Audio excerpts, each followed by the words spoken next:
Саламатсыңарбы техникасынын окуучулары. Бүгүн силер менен биз 29 темабыз топтоо жолу менен көп мүчөнү көбөйтүүчүлөргө ажыратуу деген теманы үйрөнөбүз.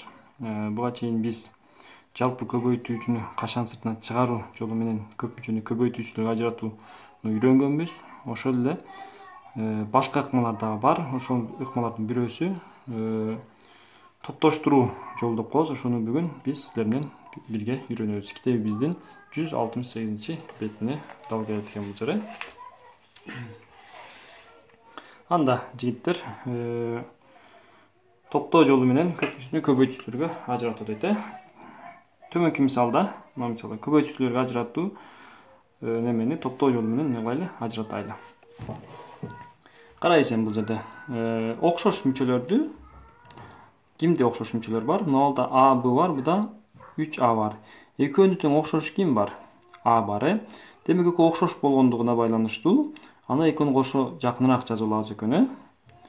А, Б плюс 3А. Экөөнү жаздык. Эми минус 2Б минус 6 калды. Буларды кашага алып жазылайын. Кашага алып жазсам муну А, Б плюс 3А. Вот плюс минус 2Б минус 6 болот. Кашага алып жаздык эми. Экөөнү тең окшош ким бар бул жерде? А бар. Анда Аны кашан сыртына чыгарып жазсам, А болсо Б плюс 3 кылат. Эми экөөнү тең окшош ким бар бул жерде? 2 бар. Кандай 2?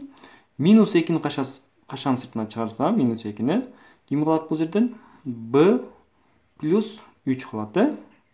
Кашан жаздым? Эми экөөнү тең B плюс 3 окшош болду. Ооба. Анда B плюс 3-тү өзүн жазам.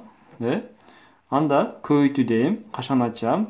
Экөөнүн алдындагы окшоштор эме? А, бунун белгиси минус болгон үчүн минус 2 дейм. А минус 2. Эмне кылдым мен? Көп мүчөбүздү көбөйтүү түрүндө жаздык. Бул көбөйтүү түрүндө жазганыбыздын жолу топтоо жолу деп аталат. Кийинки экинчи мисалыбызды карайлы.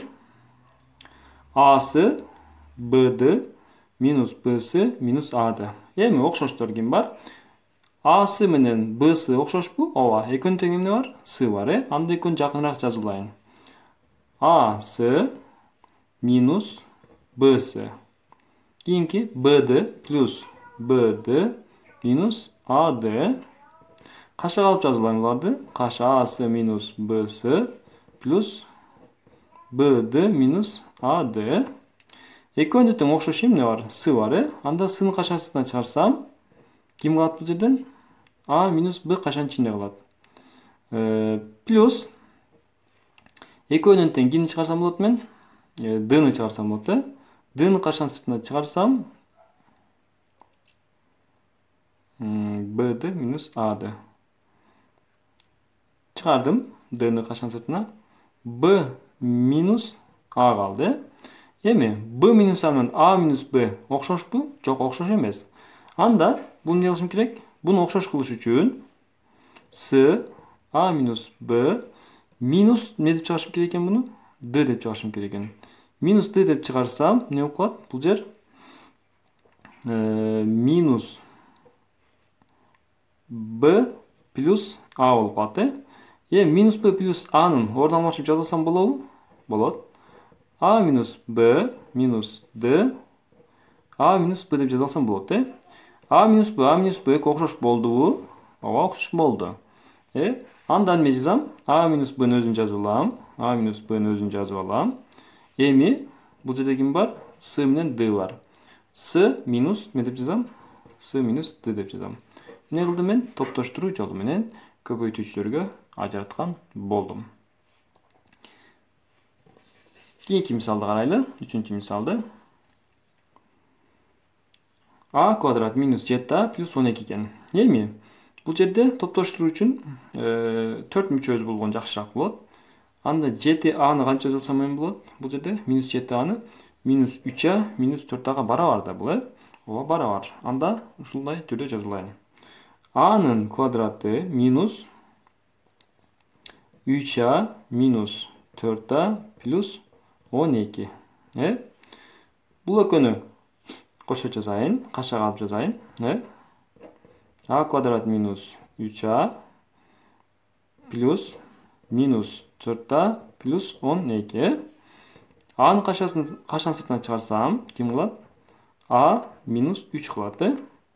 Эми бул жерде минус 4'тү чыгарсам, минус 4 деп чыгарсам, минус 4 чыгарсам бул жерде ким калат? А өзү эле калат. Минус болгон үчүн бул жактан минус болуш керек, анда минус ким болот? 3 болот. А минус 3 экөө окшош болду. Анда өзүн жазам. А минус 3'тү өзүн жазам. Алдындагы белгилериме бунуку А, бунуку минус 4. Анда А минус 4 деп жазып коем. Эмне кылдым мен?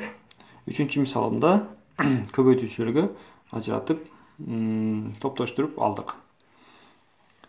Эми китебибиздин 755 көнүгүнүн A'сын иштейли. Мына жерде эме экен? X'ти кашка сыртына чыгарып жазыптыр, даяр экен.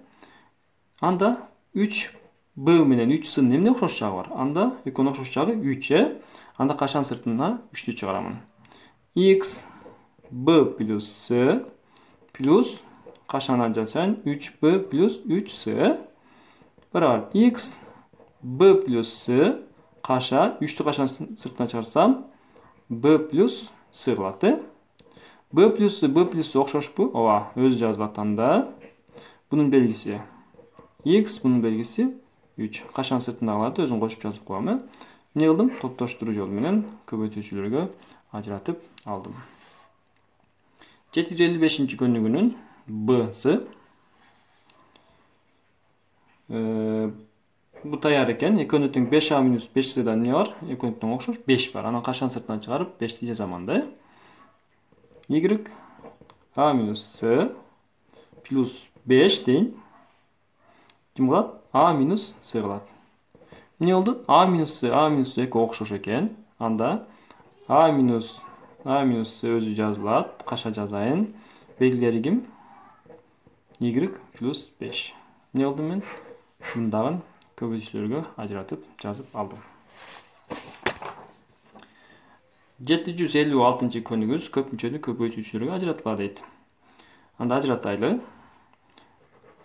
Экөөнү тең x m бар, mx плюс my. Эмне жерде экөөнү теңдер окшош? 6 бар. Анда топтоштурайлы. mx каша mx плюс my плюс 6x плюс 6y. Бул жерден кимди кашан сыртынан чыгарам? M'ди чыгарсам, эмне кылат? X плюс y кылат. Бул жерден 6-ны кашан сыртынан чыгарсам, x плюс y кылат. X плюс y'тер экөө окшош болду. Өзүн жазылат. X плюс y. Кашанын сыртындагылар ким? M плюс 6. Эмне болду биз? Топтоштуруп алдык. Бул жерде карайлы. 1 минус bx минус x плюс b экен. Бул жерде канча жазып алсам болот? 1 минус x деп жазылайын. 1 минус x кашага алып жазылайын. 1 минус x жаздым. Плюс минус bx плюс b экен. Бул жерден 1 минус x өзү калат. Бул жерден кашан сыртына b-ны чыгарсам, минус b-ны чыгарайын. Минус b-ны чыгарайын, плюс b-ны чыгарайын. Минус x плюс 1 калат. Минус x плюс 1 менен 1 минус x'ин айырмасы барбы? Дээрлик жок. Орун алмаштыруу менен сумма өзгөрбөйт. Анда орун алмаштырып жазылайын. 1 минус x плюс b. Экөөнү орун алмаштырсам, 1 минус x болуп калат. Эки окшош болду? Окшош болду эми. Анда өзү жазылат. Плюс көбөйтүлгөн b дебейм, себеп нолдун коэффициенти 1 деп эсептейм, бирок жазылбайт немеде. Анда эмне деп жазам муну? 1 плюс b деп жазабыз. Эмне кылдык? Топтоштуруп алдык. 756 көнүгүнүн E'син иштейли. X, y, 2y, 2x минус 4 экен.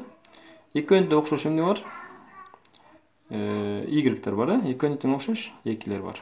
Анда кашага алып жазайын. x y плюс 2y плюс минус 2x минус 4 болады. Экөөнүн качан сыртына окшош ким бар? Y-ді качан сыртына чыгарам?